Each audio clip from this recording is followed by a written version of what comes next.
नगर निगम द्वारा 11 सितंबर को दिल्ली स्थित श्यामा प्रसाद मुखर्जी सिविक सेंटर में निगम शिक्षक सम्मान समारोह का आयोजन किया गया। निगम के करीब 700 शिक्षकों में से 32 शिक्षकों को उनके उत्कृष्ट कार्यों के लिए सम्मानित किया गया।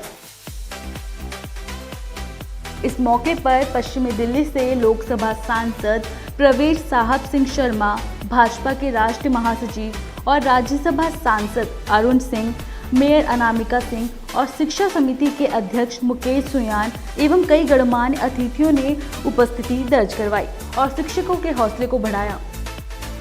जिनके लिए आज का ये कार्यक्रम सजा है, ये महफिल पूरी जमी है, उनसे बातचीत करना भी बेहद ज़रूरी है। उन शिक्षकों से बात करनी बेहद ज़रूरी है जिनको आज पुरस्कृत किया गया है। आप अपना परिचय दें कि स्कूल की आप अध्यापक हैं या प्रधानाध्यापक हैं, वो हमें बताएं। उसके बाद हम आपसे सवालों का सिलसिला शुरू करेंगे।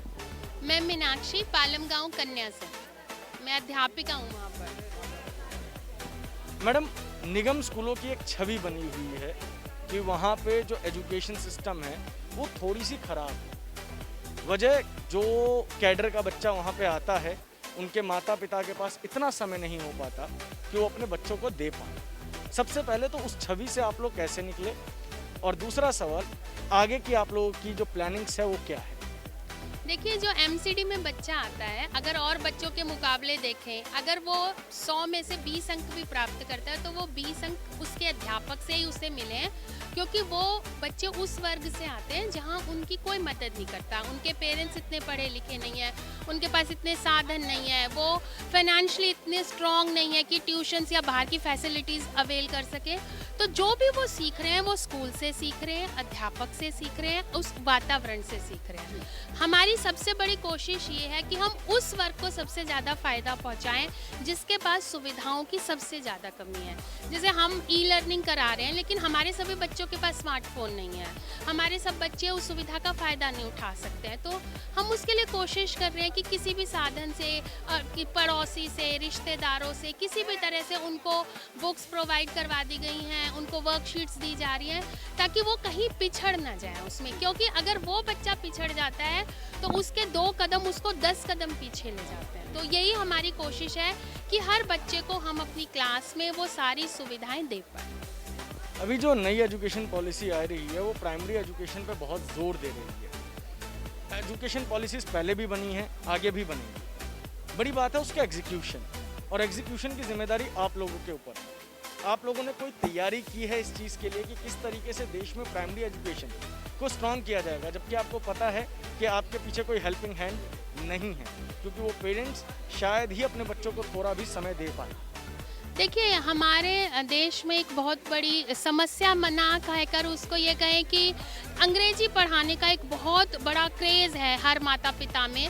और जो हमारी एजुकेशन पॉलिसी आज हमारे माननीय प्रधानमंत्री जी ने बताया कि प्राथमिक स्तर पर बच्चे को मातृभाषा में पढ़ाना चाहिए, क्योंकि वो उसको अपने घर से रिलेट कर सके। अगर हम उस पर अनावश्यक एक अन्य भाषा थोप देते हैं तो वो पढ़ाई में पिछड़ता चला जाता है। तो हमारी सबसे बड़ी कोशिश ये है कि हम बच्चों को ये यकीन दिलाएं, अगर वो हिंदी पढ़ लेगा तो नो डाउट वो इंग्लिश भी पढ़ लेगा। जब वो हिंदी में दोनों भाषाओं को एक साथ करने की कोशिश करता है तो वो एक भी नहीं पकड़ पाता। नई एजुकेशन पॉलिसी में सबसे अच्छी चीज़ ये है कि प्राथमिक स्तर पर जो भी पढ़ाई हो वो मातृभाषा में हो, ताकि बच्चा उसके साथ बहुत जल्दी कनेक्ट कर सके। बहुत बहुत शुक्रिया हमसे बात करने के लिए मैम। हमारे साथ इस वक्त एक और अध्यापिका मौजूद हैं। मैम, आपका परिचय? मैं रेखा जैन, साउथ दिल्ली एमसीडी से। क्या करती हैं आप वहाँ पे? मैं टीचर हूँ। आज आपको सम्मानित किया गया है एमसीडी स्कूल में आपके बेहतरीन कार्यों के लिए। एमसीडी स्कूलों की जो एक छवि है वो छवि ये है कि वहाँ पे जो शिक्षा व्यवस्था है वो थोड़ी सी चरमराई हुई है। उस छवि से कैसे उबर रहे हैं आप लोग? देखिए, शिक्षा व्यवस्था के बारे में, एमसीडी की और बहुत सारी चीज़ों के बारे में लोगों के दिल में गलत ख्याल हैं। हमारी शिक्षा व्यवस्था बहुत सुधर चुकी है। सबसे पहले तो बिल्डिंग्स को ही देख लीजिए आप, पूरी दिल्ली की नई बिल्डिंग्स बनी हुई हैं, और हम लोगों ने एडमिशन करे हैं 80,000 से ज़्यादा। और हम लोगों ने पूरा साथ दिया है कोरोना में, खाना बांटने में, राशन बांटने में, जिसपे हमारे कई टीचर्स उनकी मृत्यु तक हो गई है। और हम लोग पूरी तरह से अपना अच्छे से अच्छा योगदान देते हैं एमसीडी में टीचर पढ़ाने के लिए। और हमारे क्लासरूम्स आकर देखिए, हमारा साइंस रूम आके देखिए, हमारा जो मॉडल रूम है वो आके देखिए। हमारी शिक्षा बहुत अच्छी हो चुकी है पहले से। मैम, ये जो न्यू एजुकेशन पॉलिसी आई है वो प्राइमरी एजुकेशन पे बहुत ज़्यादा जोर देती है। क्या प्लानिंग्स है आपकी, किस तरीके से एग्जीक्यूट करेंगे इसे? क्योंकि प्लानिंग्स तो बहुत हुई हैं, एजुकेशन पॉलिसीज़ बहुत आई हैं, एग्जीक्यूशन मेन पार्ट है, तो क्या तैयारी है एमसीडी? एमसीडी पूरी तरह से तैयार है अपनी नई एजुकेशन पॉलिसी को एग्जीक्यूट करने के लिए। और जो प्राइमरी लेवल पे ही बच्चों को जो सिखा दिया जाएगा, आगे ज़रूर उनको पूरी लाइफ में काम आएगा। और एमसीडी की तरफ से कोई कमी नहीं है, पूरे इक्विपमेंट्स हैं, अच्छे से अच्छे क्लासरूम्स हैं। हम उनको कॉपीज़, बुक्स, स्टेशनरी, अच्छे से अच्छे क्लासरूम्स में ब्लैक बोर्ड्स, ग्रीन बोर्ड्स और सब कुछ लग चुका है। स्मार्ट क्लासेस बन चुकी हैं, टीवी रूम्स बन चुके हैं, कंप्यूटर रूम्स बन चुके हैं, लाइब्रेरी अच्छी हो चुकी है हमारी बहुत ज़्यादा। और बच्चे भी पूरा एंजॉय करते हैं स्कूल में आके। स्कूलों का अंदर जिम जो भी लगे हैं सरकार ने लगाए हैं, और जो झूले वगैरह भी लगे हुए हैं। मतलब पूरी तरह से फुल्ली इक्विप्ड स्कूल हैं, कोई कमी नहीं है स्कूलों में। और हम ज़रूर लोगों को एमसीडी के स्कूलों से भी जो है एक बार ये सब नॉर्मल हो जाए तो रूबरू कराएंगे, क्योंकि ज़रूरी है कि एमसीडी जैसा है वैसा पता चले। एक चीज़ और है कि ये जो कोरोना काल है, इसके अंदर पूरी जो एजुकेशन सिस्टम है वो ऑनलाइन हो गई है, और जो एमसीडी स्कूल्स के अंदर मोस्ट ऑफ द स्टूडेंट्स हैं, उनके घर में शायद स्मार्टफोन नहीं है या ऐसा कोई डिवाइस नहीं है।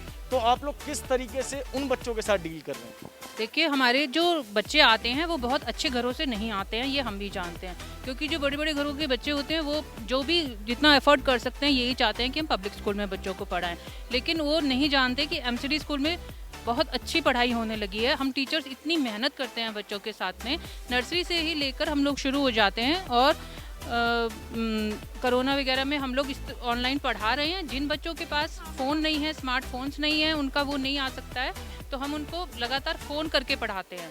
बुक्स और कॉपीज़ हमने उन्हें दे दी है, स्टेशनरी उन्हें दे दी हैं, तो हम उनसे फ़ोन करके अपडेट लेते रहते हैं। जिन बहुत मतलब कम बच्चे हैं आज की डेट में जिनके पास स्मार्टफोन नहीं है, फिर हम उनको फ़ोन करके पढ़ाते हैं।